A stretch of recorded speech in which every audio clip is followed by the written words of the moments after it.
Welcome to Influential Entrepreneurs, bringing you interviews with elite business leaders and experts, sharing tips and strategies for elevating your business to the next level. Here's your host, Mike Saunders. Hello and welcome to this episode of Influential Entrepreneurs. This is Mike Saunders with Marketing Huddle, and today we have with us Michael Zipursky, who's the author of The Elite Consulting Mind, and he's CEO of ConsultingSuccess.com. Welcome to the program, Michael. Hey, Mike. Glad to be here with you. Hey, so get us started on giving us a little bit of background on yourself and what led you to starting your firm Consulting Success, and then we definitely want to talk about the Elite Consulting Mind because I love where the title is inferring that you're going, which is mindset is so powerful in anything we do, but especially in our consulting businesses. Yeah, definitely. So, going back about 18 years or so, I've been building successful consulting businesses and working with organizations all around the world. And so Consulting Success really came from, it's been now about 9 years that ConsultingSuccess.com has been around, and it really came from a place of wanting to share my experiences from the front lines of building consulting businesses. Not only the good stuff and the exciting stuff, but also all of the challenges that come along with it. And so it really just was a blog at the beginning where I would put out articles, my experiences with clients and marketing and fees and proposals and everything else like that. And it just kind of snowballed, built a good sizable community. And from there, we launched some products and programs to work with consultants. And that's really now where I spend the majority of my time is working with consultants in our coaching program, helping them to grow their consulting businesses, really focusing on their marketing and generating more qualified leads, as well as their pricing and their proposals and growth structures. Yeah, I like how you started that off where it's kind of like you didn't really plan on that, but the need started arising, and then you started focusing, there. It's kind of like where the squeaky wheel gets the grease, Yeah, definitely. I mean, it wasn't so. When we started ConsultingSuccess.com, we had no real plan to turn it into some big business or anywhere where it is, near where it is today, because I was running a consulting business. I was in the trenches working with clients, all around the world, and it just that was the side thing. It was a bit of a passion play. We wanted to put it out there, but as often happens with businesses, you see how things change. You get feedback from the marketplace, and then you adapt. Yeah, exactly. What are you seeing these days with some of the biggest needs that consultants have in the marketplace? Because where I'm thinking is so many times people feel like digital, that's where it's at, and digital's great. But I fear that some people lean too heavily on it, and then it detracts from developing genuine relationships. Definitely. I think technology, there's so much value that all of us can get from it, but I would actually say that for many people, technology is actually an inhibitor. It holds them back from making real progress, and that's because people spend so much time, first of all, trying to identify and then analyze all these different tools and technology, and then once they've made a decision with one, it takes them quite a bit of time to actually figure out how to use it. And in many cases, what they've picked on isn't necessarily the right tool or the right approach for getting the best result. And so there's a lot of thinking, a lot of planning, then a lot of kind of, tweaking, but ultimately they may not be taking the right step. And I'll give you just a very quick example of that, Mike. Let's just say the idea of, social media. So I believe social media can be an incredibly powerful use of time if done correctly. But if you're a consultant and you're targeting C-suite executives, social media by itself may not be the best way to approach it. There might be significantly more effective and more direct methods, like connecting with those people on LinkedIn or attending the right kind of trade conferences or speaking in front of the right audience. And so really what it comes down to is figuring out, who is your ideal client, and then what is the most direct and most effective way that you can get in front of them. And in many cases, the tools, the technology, if you spend too much time on those things, it's actually not the best use of your time. I agree, and I think there's another element that you could insert into that description, which is about the time that you start trying that tool or technology and start that learning curve.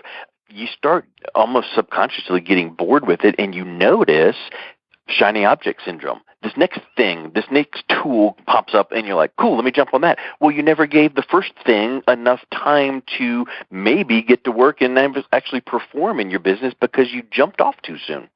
100%. I think we're in the age and time of instant gratification, where we all expect to see results right away, and especially when this comes down to marketing and building a business.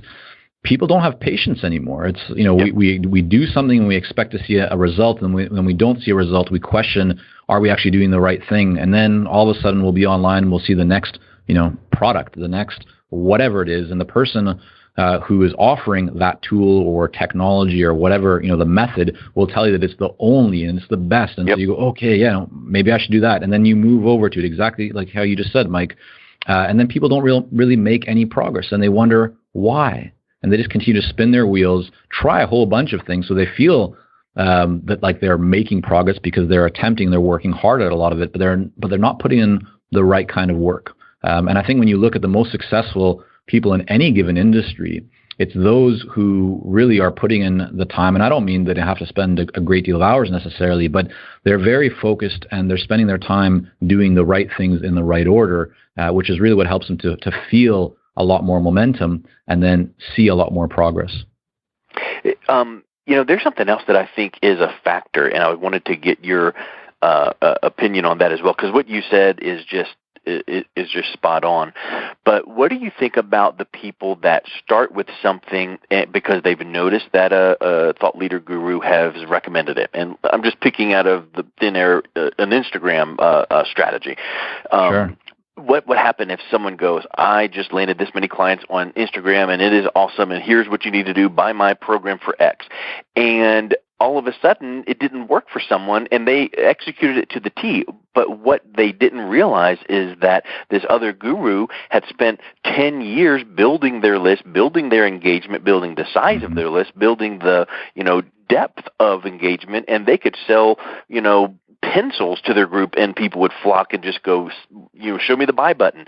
So where do you help your client realize that, number one, you need to focus, number two, you need to realize that you need to take with a grain of salt what some guru is presenting, because behind the scenes and under the surface, you might not see all the work they've done to get to the point where this thing really worked like a charm? Yeah, I think that's a great question, and there's a couple of different perspectives that we could view that by. The first would be to say that it's the job of, or we would hope that the teacher, which is actually the meaning, I believe, the direct translation of the word guru, the teacher should be upfront and honest with the students or with the marketplace that they're marketing to, and let them know that, here's what you can expect. Here's how long it's going to take to get a certain kind of result.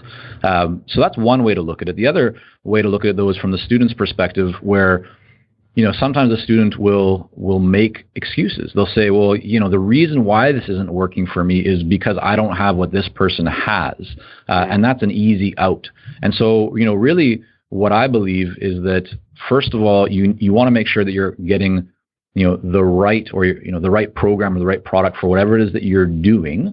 Meaning that if you are, let's say, in my case, working with B2B consultants, or you are a B2B consultant, so you're marketing to other businesses, that you don't then necessarily go out and try and apply what a life coach is applying just because someone has used the word consultant in there or coach, and you think that, it directly applies to you. It may not be, apples to apples. It may not be the right tactic or the right strategy for your specific situation. So that's the first thing, is making sure that you're looking in the right place, that you're applying what should really, be the right fit for you, because there is no necessarily the best. It depends on your situation. The other is making sure that you really are committed yourself to success. There's a lot of people that are interested in achieving success, but there's far fewer who are actually truly committed to it and will put in the work. And even if they hit a roadblock, they don't say, okay, it didn't work for me because I don't have this big list, or it didn't work for me because of A, B, and C. Instead, they say, okay, what do I need to do now to adjust so that I can make progress? And they don't give up, and they keep working it. Those are the people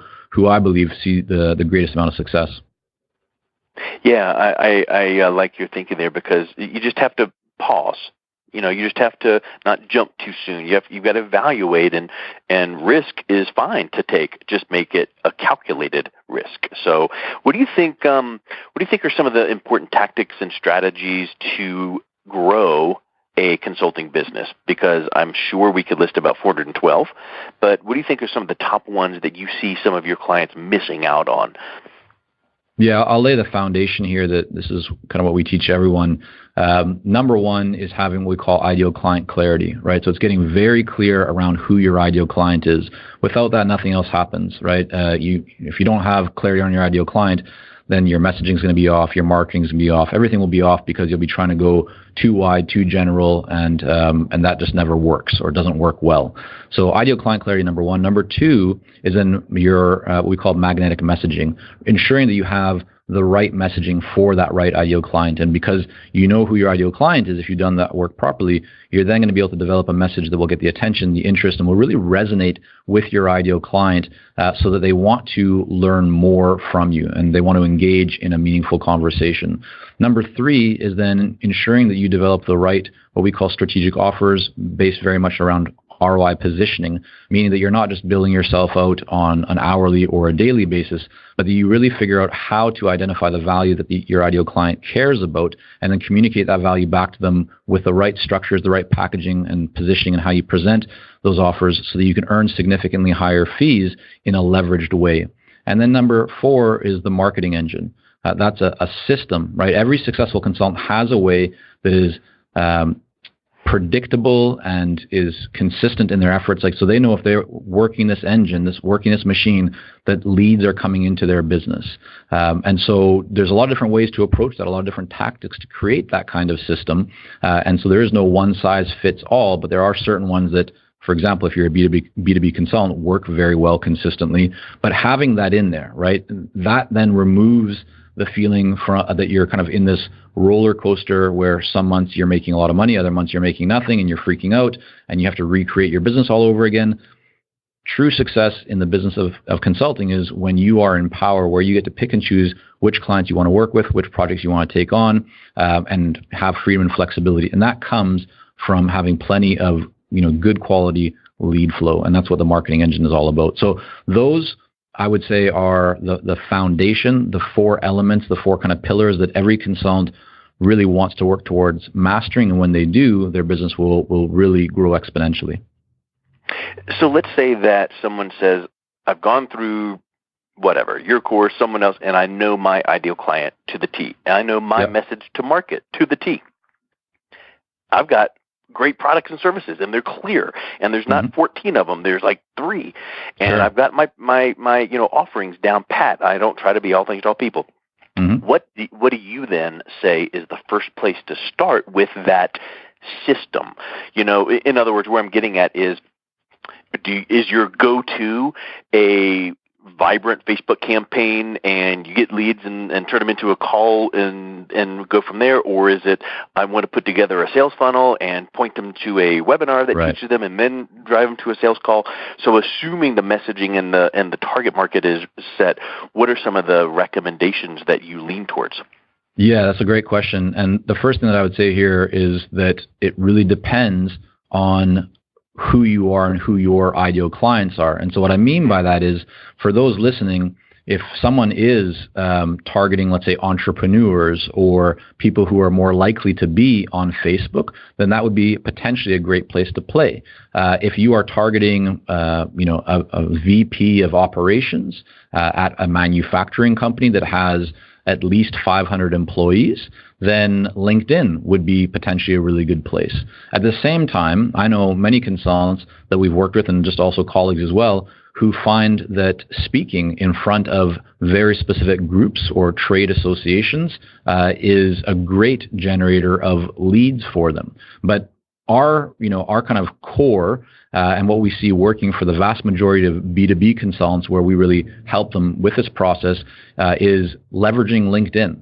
It's a great source of, if you're targeting established organizations and business buyers, most of them are on LinkedIn. And so there's a process that allows you to reach out to them, to start to develop relationships with them, not to spam them. And I think this is a big issue right out there these days, where especially if you're more on like the B2C side, you're used to putting out these sales messages and driving someone to a webinar and a lot of hype, and that doesn't work when you're targeting an executive or a real C-suite buyer.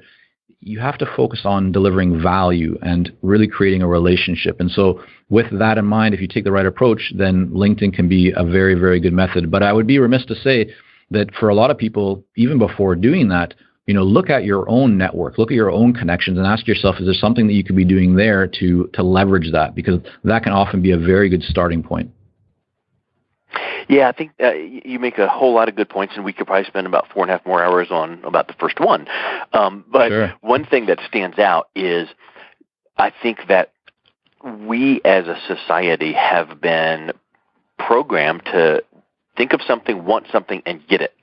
You think of Amazon 2-day delivery. That's not good enough anymore because some places, depending on where you live, you can get it same day. And who knows, one day we might have a drone land in our front yard. So this microwave instant society, I think that too many times people go, okay, cool, my target audience lives on LinkedIn. I'm going to run LinkedIn ads. Well, that might work, but there's a factor that people don't realize, which is more people are constantly on Facebook than on LinkedIn. So, you need to give that LinkedIn ad campaign longer to develop because someone might only log into LinkedIn twice a week, hypothetically, as opposed to Facebook 2 times an hour. And then the other thing is, let's join groups where my target audience is, and I'm going to join, and the first day I'm going, bye, call me. You got to give value first. You've got to teach, educate, advocate, be that trusted advisor where people are liking what you put on there because it's just good content. It's stuff that you could have sold them, but you're helping people understand. And then at that point, you can go from there. Is that kind of where you advise clients as well? Yeah, definitely. I mean, even within all that you just mentioned, there's a lot of variables. There's certain steps that I would classify as being longer-term marketing strategies or longer-term plays that still add a lot of value and are not a bad use of time. But depending on what stage you are of maturity you're at in your consulting business, you're going to want to apply potentially a different approach. So as an example, let's say putting out content, right? A lot of consultants have heard that they should blog and they should create content. Great idea, right? That's a wonderful idea. There's a lot of value in that. And as a long-term play, that can work very, very well. However, it's not necessarily the fastest way to get clients. Why? Well, because first you got to create the content, then you got to figure out a way to put the content out there. And unless you're doing advertising, which is a great way to do it, to kind of accelerate this process. But if you're not, then just putting it on your website or just on LinkedIn and hoping that people see it isn't really, hope isn't a good strategy. So there are more direct ways to get in front of ideal clients, but there's still value in that. So just depending on the maturity of where your business is at and what your goals are and, other variables, that's where you'd want to then figure out what is the actual best specific steps, tactics, and strategy for my situation and my goals. Yeah, I could ask, well, what's a mistake that people make when doing this? And the answer would be what you just said, which is not knowing enough about your target audience to know what they will respond to. And I've used this example so many times when I do presentations, but I say, let's say that you were selling skateboards. You would not run a campaign in Reader's Digest magazine or Prevention magazine because the demographic is not interested in skateboards unless they were looking to buy a Christmas present for their great-granddaughter or grandson. And conversely, you would never do an Instagram campaign to sell dentures because the target audience, just the differences. So we have to know where our target audience lives, online, social, and even offline. And guess what? They can play nicely together, right? Don't you think that, or have you ever seen where you initiate a relationship on social media? Let's say, hey, I like this guy's thing, and he thanked me for writing my comment, and then I shot him an email and said, hey, we ought to chat on the phone and connect up, and you just start with you start moving relationships from online/social media to where you're actually speaking to another human being. Yeah, absolutely. I mean, there is no or hardly any consulting deals that are done without a conversation, and yet too many people focus on spending their time doing everything but trying to have a conversation. So I'm a very big believer that you want to build relationships, you want to add as much value as you possibly can and really be focused on serving the client, but you also have to be prepared and remove the fear or go beyond it of reaching out and having a conversation or suggesting that you do, because to make a sale, to get a proposal out there, it only happens after having a conversation with the buyer. Yeah, I think you're exactly right. Hey, let's kind of shift down into final question and tell us a little bit about your book. What's the 30,000-foot view of what your book covers on mindset? Yeah, definitely. I mean, the Elite Consulting Mind really came from a place, as I mentioned, building consulting businesses for many years and working with hundreds of consultants all around the world. I observed that beyond tactics and beyond strategy, which is what so many people focus on, the real factor in someone's success isn't just those things. I think far more important and really, if we look at it and kind of draw the line to where the results come from, it's mindset. You can have all the tactics and all the strategies in the world. You can instinctively know what you should be doing. But if you don't have the right mindset around your business and how to approach your marketing and how to interact and have conversations with buyers and how to ask and position yourself for earning higher fees, all these different things, if you don't have the right mindset for that, then it's like you're locked up, right? This potential within you can't be realized because it's locked. And so my goal with the Elite Consulting Mind was to share stories from my own business growth as well as stories from many of our coaching clients who have gone through, because what I identified, Mike, was several mindset kind of blocks and challenges that people consistently have, specifically consultants, but I've heard from many that have read the book that it applies to a lot of different businesses and entrepreneurship in general, which I agree with.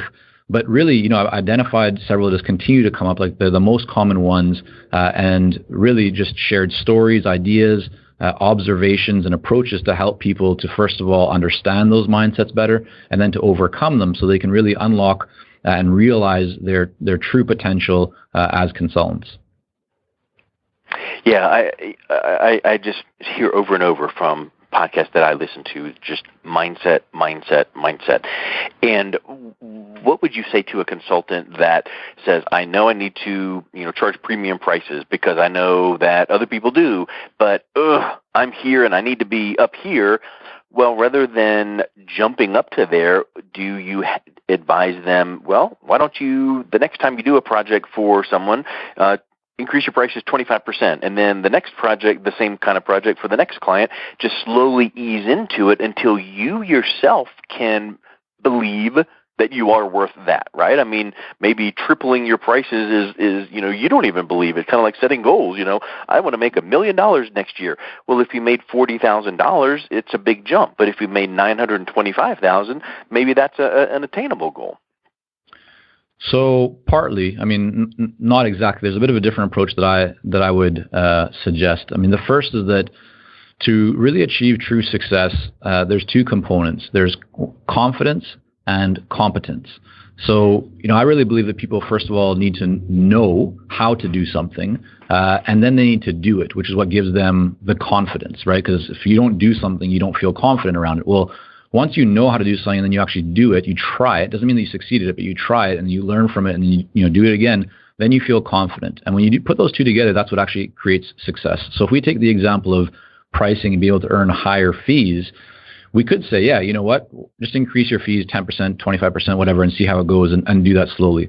However, we've seen and we've had many clients who've been able to increase their fees 100%, 200%, 300%, even in one case, 700%, over a pretty short period of time. And the reason for that is because instead of just ratcheting up their fees just a little bit at a time, which certainly they could do, it just would have taken a lot longer to get the ultimate result that they wanted, we spent more time on the mindset piece. And the other part of that too is that we gave them a framework. So for example, when we talk about fees, the right way to approach it, in my experience, is really to be thinking about the ROI that the client is going to get from it, because then you can help them to feel more comfortable and be able to justify the fees because the value is there. So there's scales and there's some metrics to help people to figure out how to set their fees in relation to value. But once you understand that part of it, then you can feel much more comfortable because now you have the competence and now you can try it.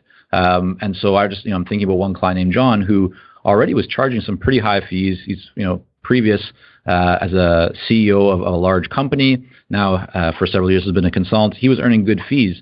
But I really challenged him to first of all, understand how he could increase his fees and that the value was there. Like, I'm not suggesting, Mike, that people just ratchet up their fees for the sake of it. You have to deliver real value. But if you're delivering real value and you're not earning what you should be in an equitable and kind of fair way to the value that you're delivering, then you got to figure out how to fix that. And so in John's case, we went through it and he said, I really didn't think that like much would come of this, but he increased his fees by 60% and he landed the project at 60%. He didn't do anything differently. He just earned 60% more, and now that's his new standard.